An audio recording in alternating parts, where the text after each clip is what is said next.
Dear students, Assalamu alaikum. Our today's topic is rearing silkworms and processing silk, class 7th General Science. प्यारे बच्चों, कल हमने silk moth की life history के बारे में पढ़ा। उसमें हमने देखा सिल्क मॉथ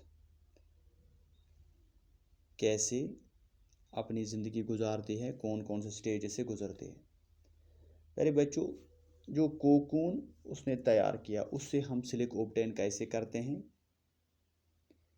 ये सिल्क ऑब्टेन करने के लिए सिल्क मॉथ्स हम रियर करते हैं, पालते हैं और इनके कोकून्स कलेक्ट करते हैं ताकि हम इनसे सिल्क थ्रेड्स हासिल कर सकें। अब देखेंगे रियरिंग सिल्क वर्म्स, ये कैसे हम पालते हैं। जो लोग इस काम के साथ मुंसलिक हैं वो इन सिल्क मॉथ्स को कैसे पालते हैं, उनके लिए कौन सी ग़िज़ा दस्तयाब करते हैं, क्या क्या कंडीशन होनी चाहिए। प्यारे बच्चों, फीमेल सिल्क मॉथ जैसा कि हमने कल भी पढ़ा, ये hundreds of eggs eight A time ले करती है, देती है। ये एग्स स्टोर किए जाते हैं ऑन स्ट्रिप्स ऑफ क्लॉथ, साफ कपड़े पे या पेपर पे, और फिर इन्हें बेचा जाता है सिल्क वर्म फार्मर्स। जो लोग इस काम के साथ मुंसलिक हैं, इन्हीं ज़मींदारों को ये बेचा जाता है।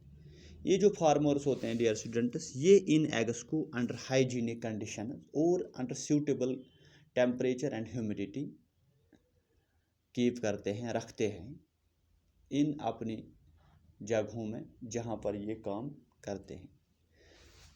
प्यारे बच्चों, इन एग्स को, ये जो अंडे होते हैं, इन्हें थोड़ी बहुत गर्मी दी जाती है, सूटेबल टेम्परेचर, ताकि ये जो लार्वा है इस एग से हैच हो जाए।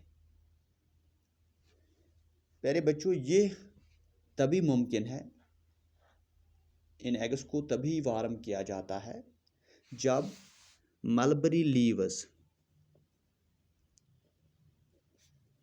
का फ्रेश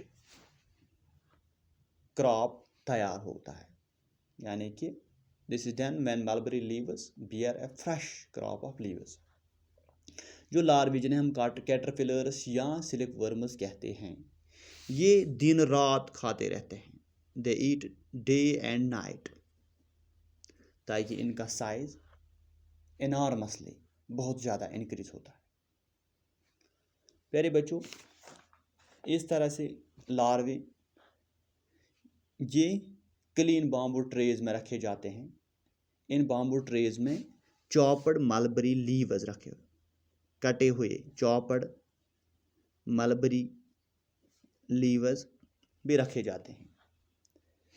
तकरीबन 25 से 30 दिनों तक ये खाते रहते हैं। 25 और 30 दिनों के बाद ये कैटरपिलर्स अब खाना छोड़ देते हैं, स्टॉप ईटिंग, और ये अब मूव करना करते हैं टिनी चैम्बर ऑफ बाम्बू, इन ट्रेज में चले जाते हैं ताकि ये अपने इर्द गिर्द कोकून स्पिन कर सकें, जैसा कि कल हमने पढ़ा। इस ट्रे में, इन ट्रेज में हम छोटी छोटी ट्विग्स, छोटी छोटी लकड़ियाँ रखते हैं ताकि ये कोकून्स इनके साथ अटैच हो जाएं। ये जो कैटरपिलर होता है या सिल्क वर्म होता है, ये कोकून अपने इर्द गिर्द बनाता है और इस कोकून के अंदर ही सिल्क मॉथ डेवलप हो जाती है, सिल्क मॉथ डेवलप हो जाती है।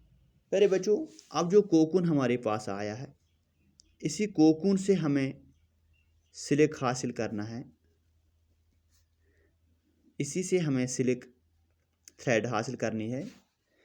ये जो कोकून्स, इनका जो पायल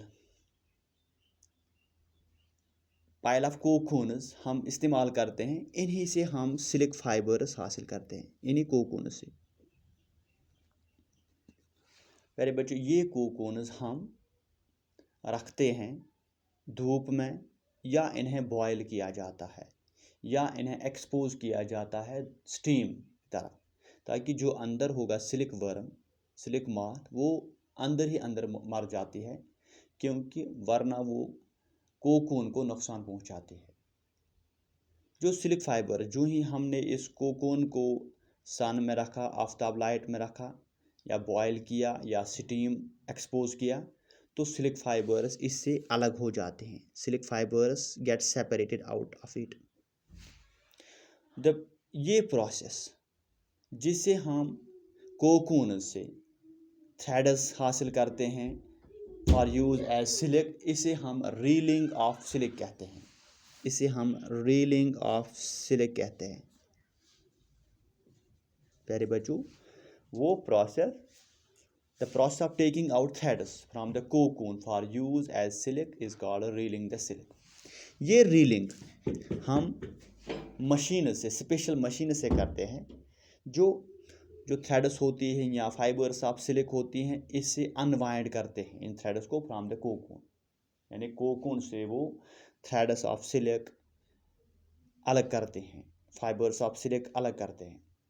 इसके बाद क्या होता है प्यारे बच्चों, सिल्क फाइबर्स स्पन किए जाते हैं इनटू सिल्क थ्रेड्स।